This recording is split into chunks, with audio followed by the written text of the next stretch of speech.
Oh, flu season is on its way, so now is the time to make plans to protect yourself and your family. And because flu season is often unpredictable, our next guest wants to make sure you and your family are flu ready. Kim Tram is a trained immunizer and published researcher. Good morning. Good morning. All right, so the flu, as we mentioned, can be unpredictable, sometimes scary and severe. And the season, from what I understand, sometimes, begins early as October, runs through May. What are some of the symptoms of seasonal influenza? Seasonal influenza, also known as the flu, can be severe.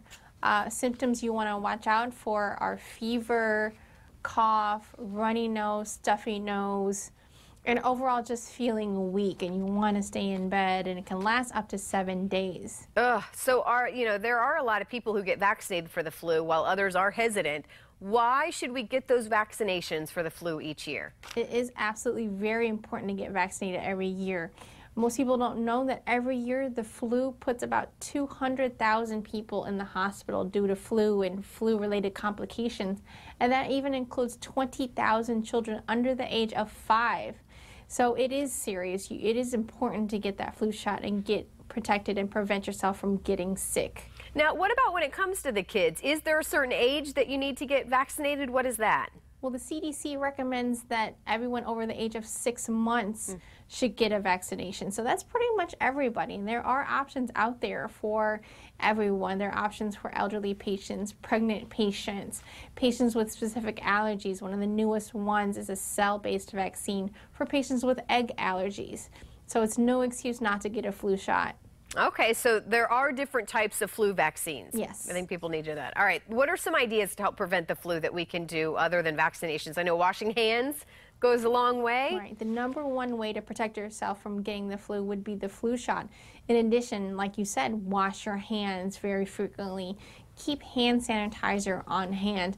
It is school season. The kids are out there, they're playing, they're touching things, they're playing with each other. Make sure they're washing their hands. We're in the office, we're around a lot of people. Keep tissue on hand. If anyone's coughing or sneezing, make sure you cover your mouth, cover your nose, and even just on a regular basis, getting adequate sleep and eating right and just trying to stay healthy. Well, I know you mentioned the kids are in school, and that's really a good place to spread germs around. What do you think we should do if our child gets the flu? What should you do? Can you get the flu, even if you get the vaccine? It's not a guarantee, though, right? Well, the flu season starts in October. We are right around the corner from that. Now is the best time to get your flu shot. Flu shots take 2 weeks to work and 2 weeks to take effect. During that time, you are still vulnerable to getting sick. So give yourself a good 2 weeks to have that shot go into effect. So now is the best time. If your child unfortunately does get sick, you want to just treat the symptoms. If they have a fever, give them a fever reducer. Keep them out of school until 24 hours after the fever has subsided because they can still be contagious. Give them lots of rest. Give them lots of fluids.